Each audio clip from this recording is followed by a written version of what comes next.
आज की बात अब हर शाम सोमवार से शुक्रवार 8:30 बजे से।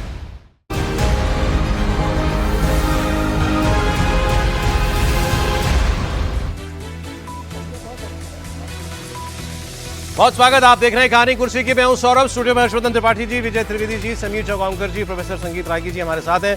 बहुत सारी खबरें थी, एक ताजा खबर से शुरुआत कर लेते हैं। अमेरिका के भारत में राजदूत सर्जियो गौर गृह मंत्री अमित शाह से मुलाकात करने के लिए पहुंचे हैं। वो तस्वीर आप देख लीजिए पहले। यूं ही नहीं जाते अमेरिका के राजदूत कहीं भी, और ये तो बहुत मुंह लगे राजदूत हैं ट्रंप साहब के, मतलब ट्रंप साहब की आंख नाक कान हुआ करते थे ये।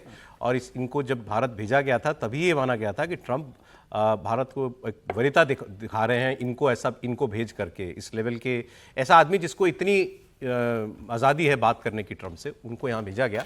होम मिनिस्टर अमित शाह से उनकी मुलाकात हो रही है। शिष्टाचार भेटी कहेंगे इसमें, इस वक्त इससे ज़्यादा और तो कुछ नहीं कहा जा सकता।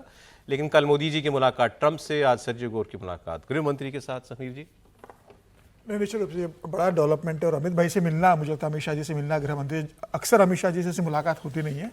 अमित शाह जी से मिलना, जब प्रधानमंत्री मोदी जी की कल ट्रंप साहब से मुलाकात हुई, आज हो रही है। कुछ इसके निहितार्थ होंगे, अभी सार्वजनिक नहीं हुआ, आने वाले समय में दिखेगा ये मुलाकात क्यों हुई अमित शाह जी से, और इसके परिणाम मुझे लगता है आने वाले समय में। इनके अलावा मंत्रियों से मुलाकात, मुझे शायद इनकी पीयूष गोयल से मीटिंग हुई थी। पीयूष जी तो इसलिए होती है कि वाणिज्य मंत्री है, वो ट्रेड डील के अंदर शामिल है। केवल शिष्टाचार मत मानिए, है ना, वही तो मैं पूछ रहा हूँ। शिष्टाचार नहीं है ना केवल, इसके पीछे बहुत निहितार्थ है, वो बाद में समझ में आएगा एक्चुअली क्या। इस एम्बेसडर जो है या तो फॉरेन मिनिस्टर के साथ एक उसमें रहते हैं, टच में, या अभी ट्रेड का चल रहा है तो कॉमर्स मिनिस्टर के साथ रहते हैं, होम मिनिस्टर के साथ मुलाकात। और कल की मुलाकात के बाद, प्रधानमंत्री और ट्रंप साहब की मुलाकात के बाद, ये मुलाकात को केवल शिष्टाचार की मुलाकात के तौर पे मैं नहीं देखता। इसमें कोई मतलब अहम मुद्दा डिस्कस हो रहा है वो भी, और ये भी मान के चल रहा है कि भाई भविष्य का नेता कौन है, कौन भविष्य में है, तो अभी से मुलाकात का दौर जारी रखो, ये भी हो सकता है, उस दृष्टिकोण से भी देखा जा रहा हो। हाँ सर, आप कुछ बोल रहे थे। अच्छा, जब मार्को रूबियो आए थे तो वो कलकत्ता क्यों गए थे? मिशनरी जो है, मिशनरीज ऑफ चैरिटी, क्यों गए थे वहाँ पे? वो हर अमेरिका का आदमी जो आता है वो पहले कोई ईसाई जगह देखता है जाने की। सीधी बात बता रहा हूँ, सीधी पहले ओबामा भी जब आए थे तो यही हुआ था। तो ऐसा क्या हुआ है भारत के अंदर जिससे उनको वहीं जाने के, दिल्ली जहाँ आकर के सबसे पहले वहाँ कोई क्या उसमें मैसेज है? अब आप, मुझे लगता है कि आप सब सही जगह पर आपने, एनजीओ के चंदे बंद हो गए हैं। और ये अच्छा खबर है, ये तो खबर है, अमेरिका में ये डिस्कस हुआ है, ये चंदे क्यों बंद हुए हैं। अब यही आप सही जगह आए हैं। जो अमेरिका का डीप स्टेट काम कर रहा था भारत के अंदर, जो ये जितने धंधेबाज क्रिश्चियन मिशनरियां हैं, ये धंधेबाज, मैं फिर कह रहा हूं, ये जितने धंधेबाज क्रिश्चियन मिशनरियां हैं, जो मणिपुर का है उसमें बैप्टिस्ट चर्च का कितना बड़ा रोल है, जो मिजोरम के अंदर जो है वो सुलगाने की कोशिश, भारत के अंदर क्रिश्चियन मिशनरियां, हम लोग तो इस्लामिक रेडिकल्स के बारे में बात करते हैं, इन धंधेबाजों के बारे में हम बात नहीं करते हैं। उस डीप स्टेट को एक्टिवेट करने की अमेरिका कोशिश कर रहा था। कई कांग्रेसमैन ने जो इस बात पर एतराज जताया है, वहां चिट्ठी लिखी। हाँ, ये हुआ है। तो मुझे लगता है कि वो कहीं ना कहीं मैसेजिंग होगा। ये मेरे एजम्पशन नहीं, ठीक कह रहे हो, एजम्पशंस में तो वो बात आएगी पहले दिमाग में। ठीक पहुंचे जी। देखिए, एक तो ये है कि FCRA वाला मसला तो है ही है, लेकिन देश के गृह मंत्री अमित शाह के बारे में चर्चा कम होती है, विदेश के लोग कम जानते हैं, क्योंकि अमित शाह जी तो विदेश जाते ही नहीं है और सीधे वास्ता भी कम पड़ता है। तो मोदी जी से ज़्यादा ही टफ नट टू क्रैक है, ये उनको समझ में आ जाएगा, सर्जियो गौर को भी समझ में आ जाएगा। जैसे ट्रंप को समझ में आया ना कि आप नरेंद्र मोदी को झुका नहीं सकते, तो यहाँ तो झुकने वाला कॉन्सेप्ट ही नहीं है। ये तो पहली बात। दूसरा, जब सर्जियो गौर को हम देखते हैं तो जरा इसको थोड़ा सा अपना जो कहते हैं ना फ्रेम बड़ा कीजिए। सर्जियो गौर लगातार ये कोशिश कर रहे हैं कि उनका ये कार्यकाल अमेरिका भारत के रिश्तों का सर्वश्रेष्ठ कार्यकाल हो। ट्रंप की मुश्किल ये है कि वो अपनी जिद, अपने अड़ियल रवैये के साथ चलते हैं, और उनको सर्जियो गौर जैसे लोग हैं जो उनके ब्लू आइड बॉय हैं, जो कभी कभी खींच लेते हैं। मेरा ये मानना है कि सर्जियो गौर भारत के साथ रिश्ते बेहतर करने के लिए हर संभव प्रयास कर रहे हैं, और गृह मंत्री अमित शाह से मुलाकात वो उसी तरह से है कि उनको भी पता है कि नरेंद्र मोदी के साथ, इस सरकार के साथ रिश्ते बेहतर करने हैं, तो उसमें एक पॉइंट और है, तो इसको इस तरह से भी देखना चाहिए। ओके, चलिए, लेकिन इंटरेस्टिंग मीटिंग, अब इसमें कोई खबर निकलेगी तो एक देखिए ना, तेलंगाना सरकार का बड़ा फैसला, ट्रंप के नाम पर होगी हैदराबाद की एक सड़क। सर वो राहुल जी ने कहा होगा ना, ट्रम्प से डरते बहुत। अच्छा, ये सोशल मीडिया पे आया, पता नहीं ये पहले सही हो में गया है। था सर, मेरे ख्याल में ये पहले हो चुका है ये। आगे बात कर लेते हैं अब राहुल गांधी के कोटा दौरे की। कोटा क्यों मशहूर है हम सब जानते हैं। हम लोगों के परिवार में कोई ना कोई जरूर होगा जो कोटा या तो पढ़ा होगा या जाना चाहता होगा पढ़ने के लिए। कोचिंग इंस्टीट्यूट्स हैं वहां पर, देश के बेहतरीन कोचिंग इंस्टीट्यूट्स, हजारों बच्चे, लाखों में भी संख्या हो सकती है, मार्बल पता भी नहीं। फेमस है, कोटा का मार्बल। लाखों बच्चे, लाखों बच्चे वहाँ पर। और वो वहां जाके पढ़ते हैं। तो अभी नीट का मामला चल रहा था तो राहुल गांधी वहां गए। नीट का पेपर अभी 2-3 दिन के बाद होने वाला है, तो उस री एग्जाम से पहले वो कोटा पहुंचे। पहले इनको ट्रेन से जाना था लेकिन गए फ्लाइट से, लौटे ट्रेन से हैं। वहां जाकर उन्होंने बहुत सारी बातें की। इन्होंने स्टेज पर, मैंने थोड़ा सा देखा था, पूरा नहीं सुन पाया। एक तो आरोप ये लग रहा है, ये देखिए ट्रेन से, ट्रेन की तस्वीरें में देख लीजिए आप, लोग यहाँ लोट हो रहे हैं मिलकर के राहुल जी अशोक गहलोत से हाथ मिला रहा है सर वो। अशोक गहलोत है, अशोक गहलोत, हाँ अशोक गहलोत को छोड़ने गए हैं ना, अशोक गहलोत स्टेशन पे साहब छोड़ने मिला रहे थे, गए अशोक थे। गहलोत तो वहां इन्होंने कहा कि मुझे एक बच्चा ऐसा जो तैयारी कर रहा हो नीट की, एक बच्चा ऐसा जो जेई की तैयारी कर रहा हो, एक बच्चा ऐसा जो यूपीएससी की तैयारी कर रहा हो, ऐसे इन्होंने 4-5 बच्चों को स्टेज पे बुलाया और फिर उनसे उन्होंने बातचीत शुरू की। अच्छा तुम कहाँ से हो, तुम क्या बनना चाहते हो, कितने अटेम्प्ट हैं, ऐसे सबसे उन्होंने पूछा। फिर अंत में अब जो उनका वो था कि Indian education system is flawed, ये शिक्षा व्यवस्था जो है ये बेकार है, ये एजुकेशन सिस्टम हमारा सिलेक्ट नहीं करता, रिजेक्ट करने के लिए बनाया गया है। उसका उन्होंने बाकायदा डेटा दिया है, वो इन्होंने इस बात को प्रियंका गांधी ने भी पोस्ट किया, तो उसमें जो है हाँ जी, तो उसमें इन्होंने ये लिखा है कि ये इतने हजार में से इतने बच्चे जो है सिलेक्ट होते हैं, डॉक्टर बन पाते हैं, इतने जो है वो इंजीनियर बन पाते हैं और इतने जो है वो आईएएस बन पाते हैं। तो उन्होंने कहा ये तो रिजेक्ट करने के लिए एग्जामों में बैठा जाता है, सिलेक्ट तो इतने ही होते हैं, 2-4-5 ही सिलेक्ट होते हैं। तो ये सवाल उन्होंने उठाया, आप सुन लीजिए जरा उन्होंने क्या बोला। This is stressful, this is unfair, and this is brutal. The Indian education system is a rejection system. It is not a selection system. That is the fact that we are facing. Right? Do you agree with this? You are facing extremely difficult odds. The system के पैसे सिर्फ इन 5 रास्तों से बनते हैं। यह मैं आपको नीट का उदाहरण देना चाहता हूं। अब मैं आपको पूरा आर्गुमेंट बताता हूं जो राहुल गांधी देना चाह रहे हैं। पहले तो जब ये वो पैसा वाला जो बात वो दिखा रहे थे ना, हाँ अब ये मुझे मेरे हाथ में आ गया, आज सही पोस्ट प्रियंका जी ने इसी प्रोग्राम को बताया। उन्होंने लिखा कि राहुल गांधी ये कह रहे हैं कि इन 5 इम्तिहानों की कोचिंग के लिए, डॉक्टर, इंजीनियर, यूपीएससी, इस टाइप की 5, उन्होंने कहा केवल ये 5 ही लोग एवेन्यूज हैं क्या, और क्यों नहीं है? इससे हम सहमत हैं। लेकिन राहुल गांधी क्या कहना चाह रहे हैं? वो कह रहे हैं कि इस सिस्टम के लिए, केवल नीट के लिए जो बच्चे तैयारी करते हैं, वो बच्चे इस सिस्टम को तैयारी में वो 22 लाख बच्चे 1.32 लाख करोड़ रुपया दे देते हैं तैयारी के नाम पर। कोचिंग की फीस, रहने की फीस, खाने का खर्चा, ट्रैवल का खर्चा, ये सब मिला के उन्होंने पता नहीं कैसे जोड़ा 1.32 लाख करोड़ केवल नीट बच्चे जो हैं वो इस व्यवस्था को दे रहे हैं।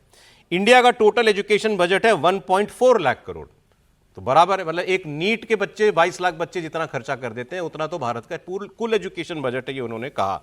और ये वो आर्गुमेंट बना रहे हैं। और राहुल गांधी इसके अलावा कहते हैं कि अगर आपके इस व्यवस्था ने आपके सपने तोड़े हैं, पेपर लीक ने, परीक्षा में धांधली ने, महंगी फीस ने, अगर आपके परिवार ने आपकी पढ़ाई के लिए जीवन भर की कमाई लगा दी, तो हमारा ये कार्यक्रम आप सुनिए। ये बात वो कह रहे हैं साहब, बताइए कि ये लूट के लिए बनी है ये व्यवस्था।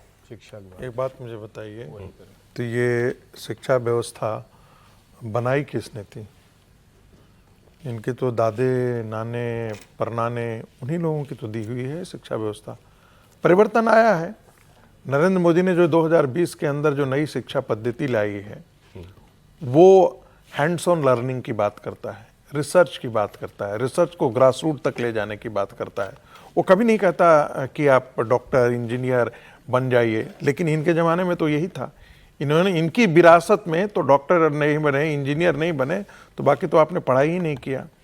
पहले लोग तीन ही लोगों को तो दहेज मिलता था, या तो आईएएस हो जाए, या तो डॉक्टर हो जाए, चौथा भी या डॉक्टर हो जाए, इंजीनियर हो जाए, आईएएस हो जाए, या चौथा दरोगा हो जाए। तो ये 4 लोगों की थी। बाकी लोगों के दहेज का रेट बहुत कम हुआ करता था। हम लोगों को प्रोफेसर वैसे कोई पूछता था क्या? कोई भी नहीं पूछता था। हम बता देंगे, पर्सनली बताइएगा तो बताएंगे कि दहेज में कितना मिला था। मूल बात पे आ जाते हैं, इसमें कोई दो राय नहीं। उन्होंने आगे भी बोला कि ये रिजेक्शन है, या रिजेक्शन। हम मास लेवल पर बात करते हैं भाई साहब। 20 लाख नहीं 50 लाख लोग हायर एजुकेशन पोर्टल हर साल ज्वाइन करते हैं। 3-3 कंट्री के बराबर ये हो जाता है, जहां 3-4 कंट्री मिल जाए जहां student higher education portal join करते हो, वहां अकेले इंडिया ज्वाइन करता है।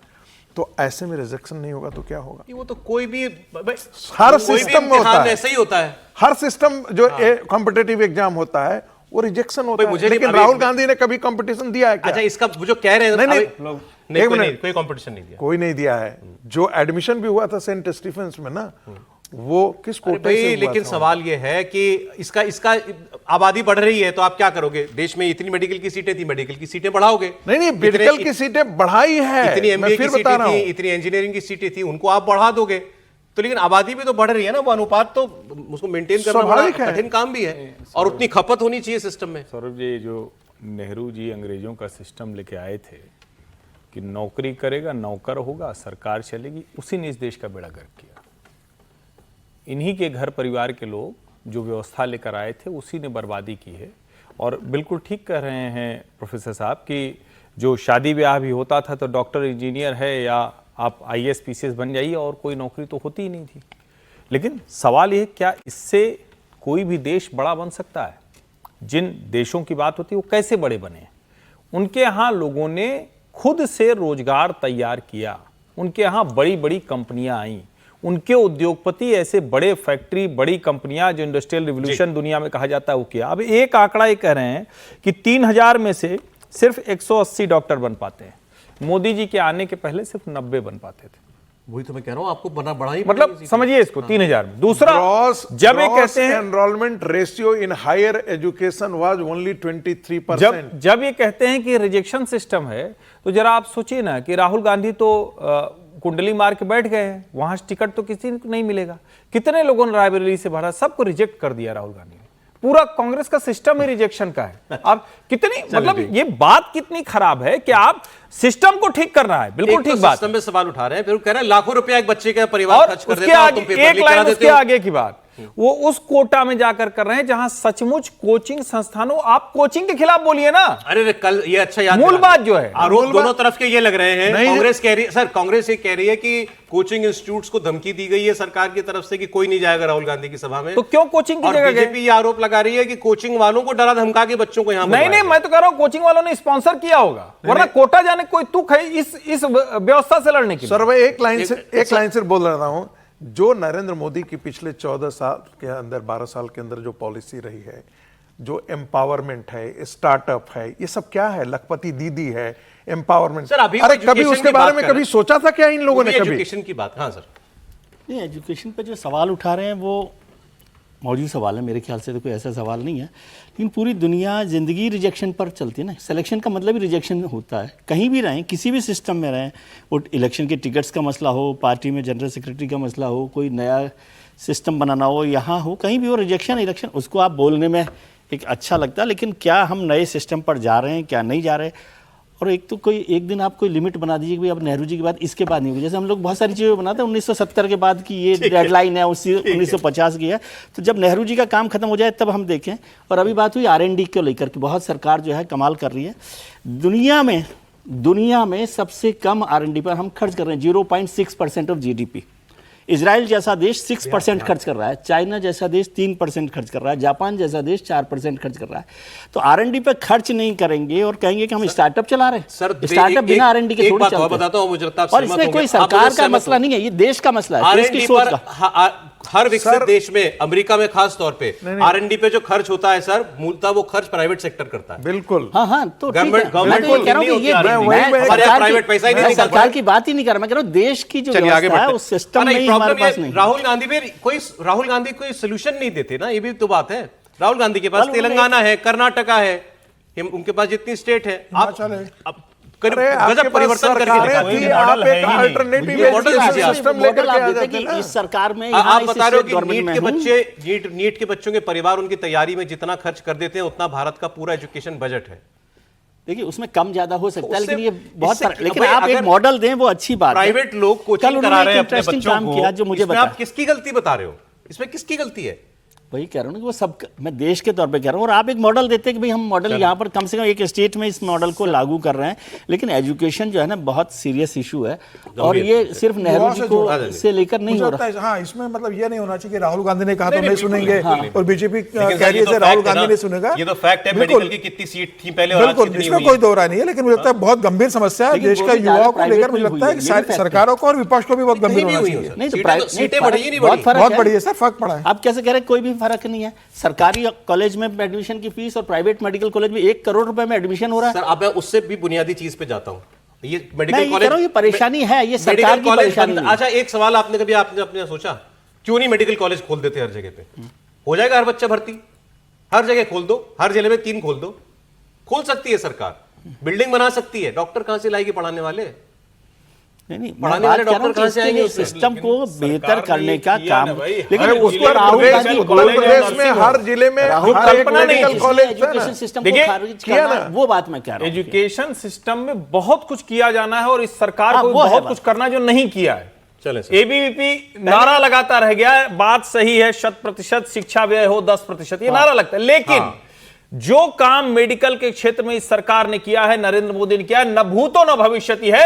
100% सीटें बढ़ गई, 10 थी तो 20 हो गई एमबीबीएस और एमडी की चलिए सीटें। ठीक ठीक। राबड़ी देवी जी घर खाली कर रही हैं, अपना बड़ी खबर है, देश के लिए राहत की खबर भी है, क्योंकि उन्होंने पहले मना कर दिया था हम सरकारी घर नहीं छोड़ेंगे, सिक्योरिटी भी वापस कर दी थी। अब वो घर अपना खाली कर रही हैं, क्या पता बता दें सर? घर का हार्डिंग रोड में जा रही हैं। हाँ, अब वो सरकारी आवास से उनका सामान वामान निकाला जा रहा है। कल उन्होंने खबर ये आई थी कि एक कमरा बनवा दें, अगर वो लालू जी के लिए वो एक कमरा और बनवा दें, जो नया घर उनको दिया गया। हो सकता है सरकार ने मान लिया हो। सिक्योरिटी कमी थोड़ी सी घटाई थी सरकार ने, तो उन्होंने सिक्योरिटी वापस ही कर दी थी। उस पर सरकार का जवाब आया, मंत्री अशोक चौधरी, उन्होंने कहा कि अगर इस परिवार के साथ कुछ भी ऊंच नीच हो जाए सिक्योरिटी को लेकर के, तो ये सरकार की जिम्मेदारी नहीं होगी, क्योंकि ये लोग जानबूझकर नहीं ले रहे हैं सुरक्षा, सरकार सुरक्षा देने के लिए तैयार है। लेकिन पूरे परिवार ने सुरक्षा वापस कर दी है। कोई बात नहीं है, आप क्या करिएगा? आज हम ही वापस कर देंगे, मदन साहनी जी वापस कर देंगे, तो क्या करिएगा? इसमें सरकार मतलब सुरक्षा वापस करने से कि हमको ना देखना है कि हमको, इसका मतलब वो लोग अपने आप को सरकार ऐसा, अब हमारे प्रदेश का लॉ एंड ऑर्डर इतना मजबूत हो गया है कि उनको लगता है कि अब सुरक्षा की आवश्यकता नहीं है। बिहार पुलिस में कोई घटना घटती है तो उसका जिम्मेदार तो वही होंगे। समीर जी घर खाली हो गया लेकिन सुरक्षा नहीं है। नहीं, घर तो खाली करना था, मैसेज चला गया था कि अगर आप घर खाली नहीं करोगे तो सरकार फिर जबरदस्ती मकान खाली करा लेगी। और मुझे लगता है कि वो समझ गए थे कि भाई सरकार ने तय कर लिया है और आपको एक बड़ा बंगला मिला है, तो आखिर में तय हो गया, आप सुरक्षा भले ही मत लीजिए। और आप नीतीश कुमार पे आरोप लगाओ कि नीतीश कुमार करवा रहे हैं। लालू प्रसाद तो कह रहे हैं कि नीतीश कुमार ने घर खाली करवाया, नीतीश कुमार कहने में हमारी सुरक्षा कटौती हुई है। बहुत बेहतर सुरक्षा मिली है और बहुत बेहतर मकान आपको मिला है। हार्डिंग रोड का मकान मिला है, 8 कमरे हैं उसके अंदर, 8 बेडरूम का कमरा है, रहने वाले 4 लोग हैं। तेजस्वी के पास अलग मकान है, मीसा भारती के पास अलग मकान है, तेज प्रताप अलग रहते हैं। इतने बड़े मकान का लेके क्या करोगे आप? 8 बेडरूम के मकान में भी अगर लालू प्रसाद नहीं रह सकते तो भगवान मालिक है। सारी जिंदगी फ्लैट में रहना आदमी यही समझ सकता है कि बंगले में क्या क्या चीजें चाहिए होती है, कैसे पता आपको? सर बात ये अपनी हैसियत से बोल रहे हैं ना। चल लेकिन यदि आप प्रोग्राम खत्म कर रहे हो तो मैं समीर जी से निवेदन करूंगा कि जब सपने से शरद पवार जी जाग गए तो क्या हुआ वो कल बताएं। अच्छा ठीक है सर, आज समय इतना ही है। बहुत शुक्रिया हर्षवर्धन जी, विजय जी, समीर जी, प्रोफेसर साहब, बहुत शुक्रिया आपका।